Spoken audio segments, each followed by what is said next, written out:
Assalamualaikum warahmatullahi wabarakatuh. Kita lanjutkan diskusi kita pada poin 8.2, yaitu siklus Rankine. Siklus Rankine adalah suatu siklus pembangkit listrik tenaga uap di mana dia beroperasi secara siklus termodinamika. Ini ada dua konsep penting yang perlu kita ingat. Dari hukum pertama termodinamika, bahwa daya poros atau kerja bersih yang didapatkan dari sistem yang beroperasi secara power system atau pembangkit listrik itu harus sama dengan jumlah energi panas yang dimasukkan. Ini dari hukum pertama termodinamika. Jadi DE CV per DT sama dengan Q min W. Jadi kalau tidak ada perubahan energi dalamnya, maka itu berarti Q sama dengan W. Kemudian statement 2 itu dari hukum kedua termodinamika, bahwa untuk thermal efisiensi siklus pembangkit itu pasti lebih kecil dari 100%.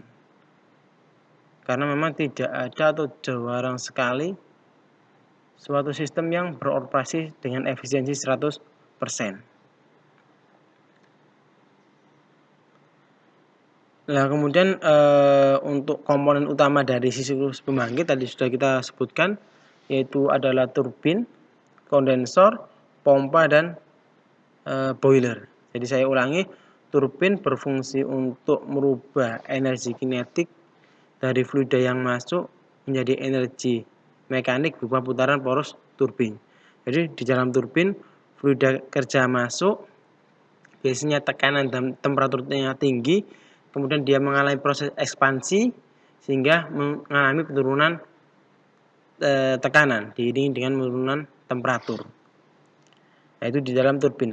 Kemudian di dalam kondensor ini terjadi proses pendinginan dan media pendingin yang digunakan biasanya adalah air laut karena memang energinya sangat besar sehingga dia tidak mengalami kenaikan temperatur yang signifikan pada saat digunakan untuk mendinginkan.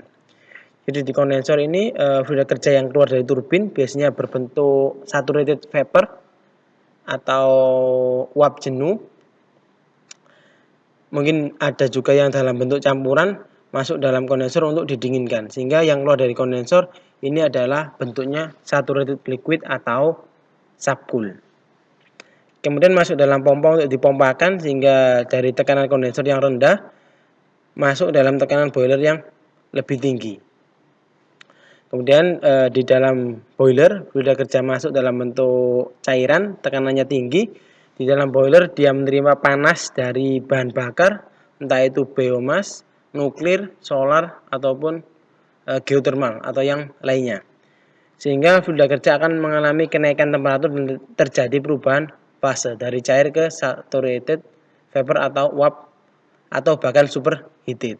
Nah, ini adalah proses pembangkit listrik tenaga uap. Nah, kemudian untuk daya yang dihasilkan turbin ini dari persamaan energi. Kemudian kita memberikan beberapa asumsi. Yang pertama, turbin beroperasi secara adiabatik sehingga tidak ada energi panas yang keluar masuk melalui kontrol volume sehingga Q dan CV-nya sama dengan 0. Kemudian energi kinetik dan energi potensialnya perubahannya sangat kecil sehingga bisa diabaikan. Sehingga daya turbin sama dengan H1 min H2. Ini adalah persamaan termodinamika yang sudah disederhanakan untuk perhitungan daya turbin. Kemudian kondensor ini berfungsi untuk mendinginkan. Jadi karena dia mendinginkan fluida kerja yang ada di dalam sistem, maka pasti ada panas yang akan dikeluarkan. Sehingga sama dari persamaan hukum panas energi untuk kontrol volume dengan asumsi yang pertama adalah tidak ada kerja yang bekerja pada kondensor, kemudian energi kinetik dan energi potensial diabaikan, maka kita akan mendapatkan persamaan seperti ini. Jadi jika untuk kondensor, maka ini dicoret, kemudian W turbin dicoret. Sehingga Q.CV sama dengan H2 min H1. Jika ini dipindah ke ruas sisi kiri. Jadi Q-out sama dengan H2 min H3. Karena memang intinya H2 ini adalah titik masuk dan H3 adalah yang keluar. Nah, ini adalah persamaan untuk mendapatkan Q-out atau Q pendingin yang keluar dari kondensor. Kemudian untuk pompa, dia mempunyai beberapa asumsi. Yang pertama, tidak ada panas yang keluar masuk atau adiabatis. Kemudian energi kinetik dan energi potensial diabaikan. Sehingga kita dapatkan daya pompa yaitu sebesar H4 min H3. Ini juga dari persamaan energi. Jadi persamaan energi dengan asumsi tidak ada panas yang keluar masuk sistem, energi kinetik dan energi potensial diabaikan, maka kita akan mendapatkan persamaan sebagai berikut. Untuk inisialisasinya, H3, H4 ini harus sama dengan apa yang kita tuliskan di sistemnya. Jadi di sistem ini biasanya atau kita sepakati saja untuk titik yang masuk turbin ini adalah nomor 1.